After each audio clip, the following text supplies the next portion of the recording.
Olá, amigos. Meu nome é Camila. Estou aqui mais uma vez na Fraternidade Espírita Candeia de Maria para mais uma reflexão. Hoje eu gostaria de conversar um pouquinho a respeito da indulgência, que ela está explicitada no Evangelho segundo o Espiritismo, capítulo 10. Bem-aventurados os que são misericordiosos. Sentimento doce e fraternal que todo homem deve alimentar para com seus irmãos, mas do qual bem poucos fazem uso.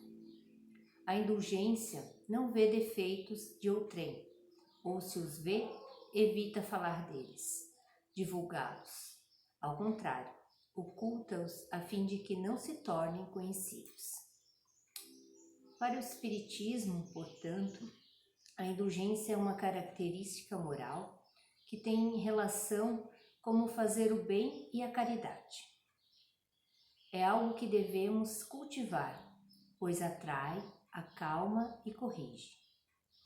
O tema se torna mais claro quando entendermos detalhadamente o significado de indulgência e de o que é ser indulgente. Ao buscar o significado de indulgência, vamos encontrar respostas como disposição para perdoar culpas ou erros, clemência, misericórdia. Em outras palavras, a indulgência é a capacidade de praticar o perdão. Para isso, é preciso que outros aspectos sejam desenvolvidos. O que é uma pessoa indulgente? Se a indulgência é a capacidade de praticar o perdão, então, o que é ser indulgente? Bem, uma pessoa indulgente sabe apreciar os atos do outro, é compreensível com as faltas, é alguém que não põe luz sobre os defeitos alheios e tampouco julga as ações do próximo. Talvez ainda não tenha ficado evidente, mas indulgência e caridade andam lado a lado. Pode-se dizer que a indulgência é uma espécie de caridade moral. Afinal, a habilidade de compreender e perdoar beneficia o próximo. Concordam? Para o Espiritismo, a caridade é uma das principais virtudes. Por esse motivo, Allan Kardec ensina: fora da caridade não existe salvação. É, na realidade, a alma da doutrina espírita. Embora costumeiramente seja tangibilizada com ações beneficentes, a caridade tem um conceito superior. Em O Livro dos Espíritos, Kardec faz o seguinte questionamento aos espíritos. Pergunta 886. Qual o verdadeiro sentido da palavra caridade? Como a entendia Jesus? Resposta: benevolência para com todos, indulgência para as imperfeições dos outros, perdão das ofensas. Benevolência, indulgência e perdão.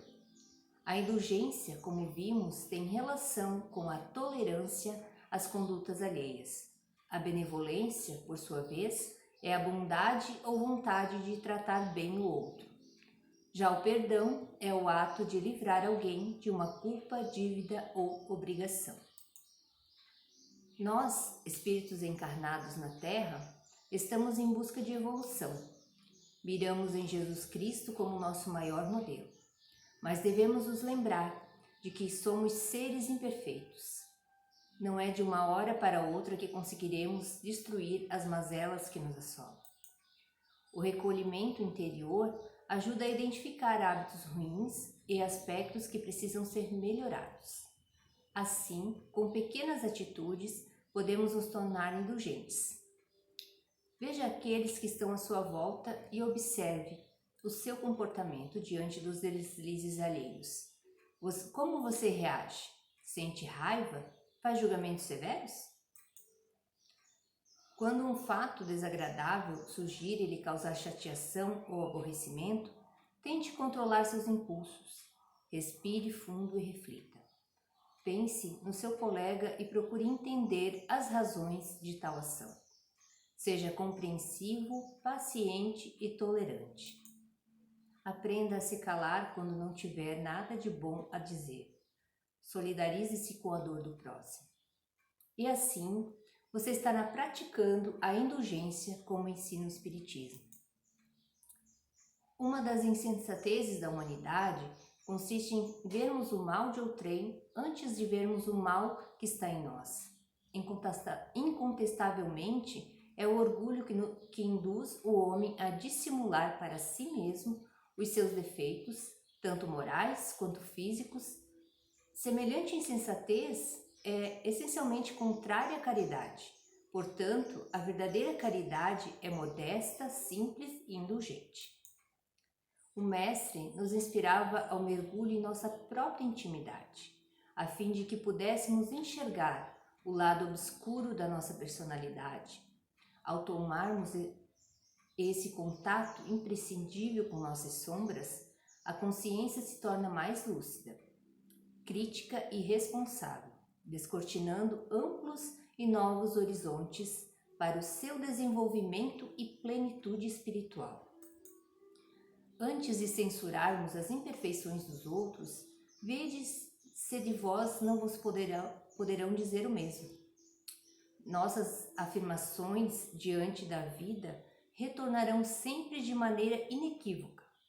Karmas são estruturados não somente com os nossos feitos e atitudes, mas também sobre nossas sentenças, juízos, críticas e opiniões.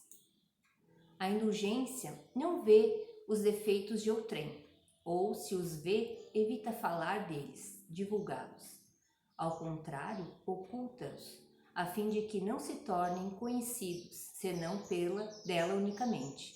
E se a malevolência os descobre, tem sempre pronta uma escusa para eles. Escusa plausível, séria, não das que com a aparência de atenuar a falta, mais a evidenciam com pérfida intenção. A indulgência jamais se ocupa com os maus atos de outrem, a menos que seja para prestar um serviço. Mas, mesmo neste caso, tenha o cuidado de atenuar tanto quanto possível, não faz observações chocantes, não tem nos lábios censuras, apenas conselhos e os mais às vezes velados. Procuremos nos policiar diante das informações que recebemos, tendo cuidado de praticarmos os divinos conselhos de Jesus, fazer ao nosso próximo o que gostaríamos que fizesse a nós mesmos, nos precavermos da maledicência e de informações que denigrem ou faltam com a verdade. Sócrates, um filósofo grego, explicitou em um diálogo com um amigo como podemos lidar de maneira inteligente com a maledicência. Nesse discurso, ele explica que toda e qualquer informação que nos chega deve passar criteriosamente pelos filtros da verdade, bondade e utilidade, para que desta forma possa ser propagada. A história relata que na Grécia Antiga, o filósofo Sócrates gozava de uma alta reputação e admiração pelos seus conhecimentos. Um dia, um conhecido o encontrou na rua e disse-lhe: Sócrates, sabe o que eu ouvi acerca de um amigo seu? Um momento, replicou Sócrates. Antes que me diga algo, quero ver se você supera uma pequena prova. Chama-na a prova do triplo filtro. Triplo filtro? Isso mesmo, continuou Sócrates. Antes de que fale de meu amigo, é uma boa ideia parar um momento e filtrar o que você vai me dizer. O primeiro filtro é a verdade. Você está absolutamente seguro de que o que vai me dizer é verdade? Não, disse o homem. Realmente só ouve. Muito bem, replicou Sócrates. Então você não sabe realmente se é verdade ou não. Vejamos o segundo filtro, o filtro de bondade. O que vai me dizer do meu amigo é algo bom? Não, pelo contrário. Então prosseguiu Sócrates. vai dizer algo mal dele, mas não está seguro de que seja verdade. Ainda falta um filtro, o da utilidade. O que vai me dizer do meu amigo é útil para mim? Não, realmente não. Bem, concluiu Sócrates, se o que vai me dizer não é nem verdade, nem bom, nem sequer útil, quer me dizer para quê? Outro ponto importante é que devemos considerar é o seguinte: nossos verdadeiros amigos são aqueles que sinceramente nos apontam nossos próprios erros e nos induzem a corrigi-los. Quando a misericórdia do Pai em nossos caminhos, Pai colocar em nossos caminhos um desses amigos verdadeiros, não consintamos que o amor próprio nos torne surdos às ponderações dele, mas oremos ardentemente para que a humildade nos abra os ouvidos à voz desses amigos providenciais. Para finalizar, gostaria de falar uma recomendação do espírito François Nicolas Madeleine, que ele faz uma recomendação. Um espirituoso corcunda da antiguidade dizia que os homens e seu tempo carregavam um duplo alforje, em cujo compartimento traseiro estavam os próprios defeitos e imperfeições, enquanto o dianteiro recebia todos os defeitos alheios. É o que lembraria mais tarde o Evangelho na alegoria da palha e da trave no olho. Ó Deus, ó meus filhos, como seria bom se os sacos do alforje mudassem de lugar. Cabe aos espíritos sinceros operar essa modificação, levando à frente o saco que contém suas próprias imperfeições, a fim de que, olhando-as continuamente, consigam corrigir-se e pôr de lado os que contêm os defeitos alheios, de modo a não lhes ligar nem ciúme nem malícia.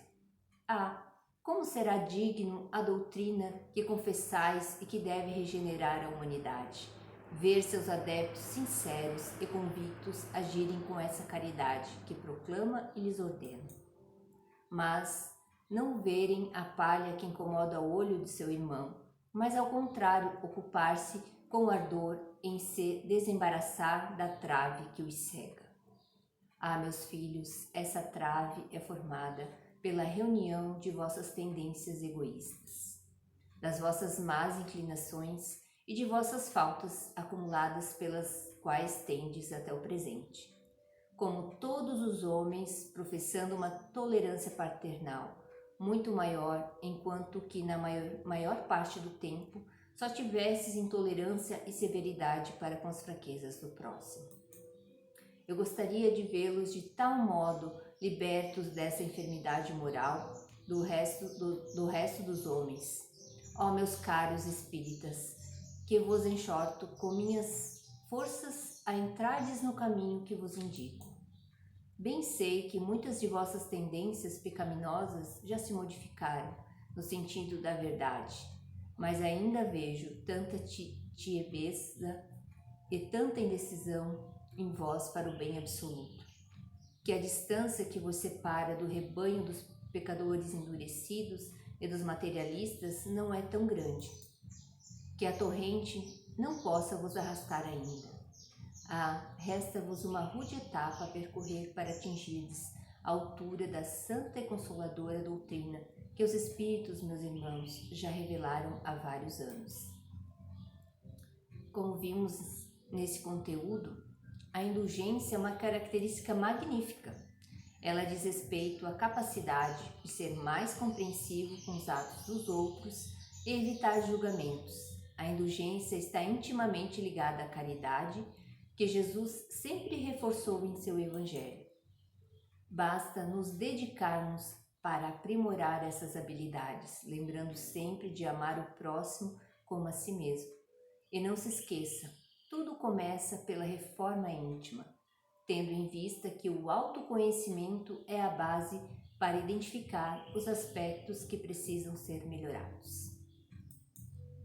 Eu agradeço a todos que escutaram essa reflexão até o final e peço a Deus que abençoe e proteja todos. Um grande abraço e até a próxima.